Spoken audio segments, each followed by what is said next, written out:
My billionaire dad disowned me for marrying a poor man, then begged for mercy.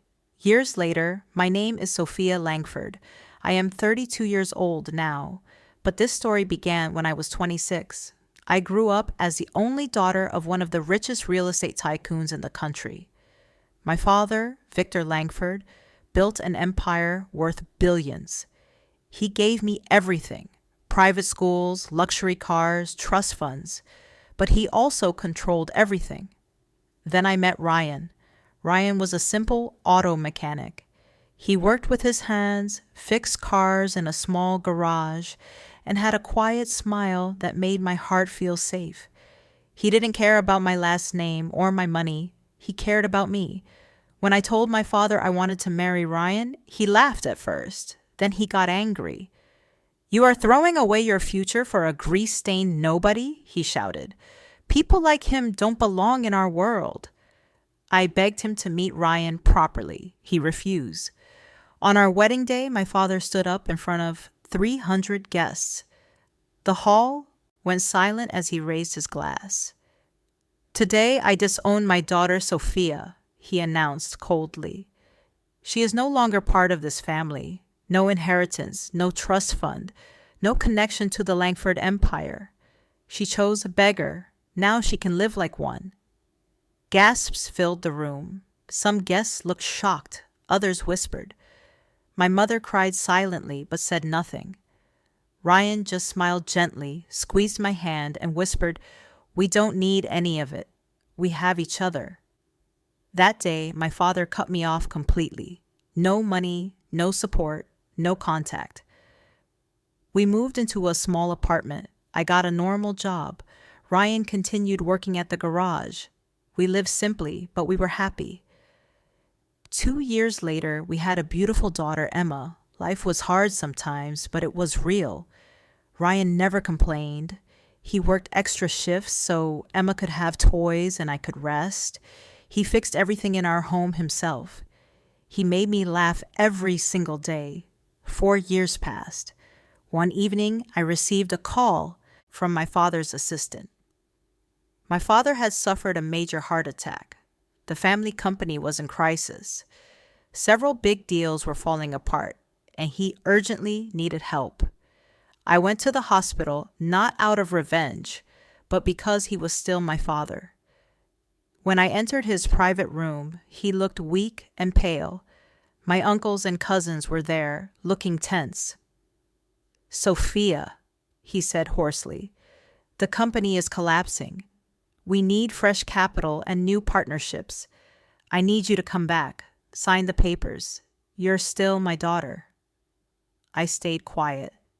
Then he added the words that broke something inside me. "Tell your husband to stay away. We don't need him complicating things." Before I could answer, the door opened. Ryan walked in, wearing a clean but simple shirt. He had come straight from the garage after I called him. My father's face twisted in disgust. "You brought him here? After everything?" Ryan didn't raise his voice. He simply took out his phone, made a call, and put it on speaker. A calm voice answered. "Mr. Carter, the transfer is ready. $850 million has been moved as instructed. The merger documents with Langford Group are prepared for your signature." My father froze. Ryan looked at him directly. "Mr. Langford, you disowned Sophia because you thought I was poor. You humiliated her on our wedding day in front of everyone. You called me a beggar." He paused, then continued softly. "What you didn't know is that I am the only son and heir of Carter Global Industries. My family owns the largest automotive and tech manufacturing empire in Asia and Europe. I chose to live simply because I wanted a real life, not the fake one you built around money and control." The room went completely silent. "I stepped away from my family's wealth when I married Sophia," Ryan continued. "I wanted to prove I could build something with my own hands. But when you cut her off and tried to destroy our family, I quietly started. buying shares in your struggling companies through multiple trusts. He placed a folder on the table. Today, I own 62% of Langford Group. Your empire now belongs to me, technically to us. My father's face turned ghostly white. His hands shook as he clutched the bedsheet. You were the poor mechanic. Ryan smiled calmly, the same gentle smile from our wedding day. No, sir. I was the man who loved your daughter more than your money, and today I'm giving you a choice. He slid the documents toward my father. Option 1. Apologize to Sophia publicly, restore her name in the family, and accept that I will run the company with her as equal partner. Option 2. Refuse, and watch everything you built disappear by morning. Tears filled my father's eyes for the first time in my life. He looked at me, broken. Sophia, I was wrong. I'm sorry. I didn't cry. I simply took Ryan's hand and said, We accept your apology, but things will be different now. We walked out of that hospital room together, Ryan, Emma, and me. My father lived. The company survived, but under new management. Ryan and I restructured it with fairer policies and real values. My father slowly learned humility. He now visits us sometimes and plays with Emma. He never calls Ryan a beggar again.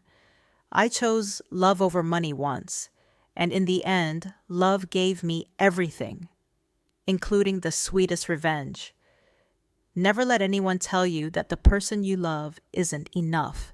Sometimes the one they call poor is the richest soul in the room. What would you have done in my place? Drop your thoughts in the comments.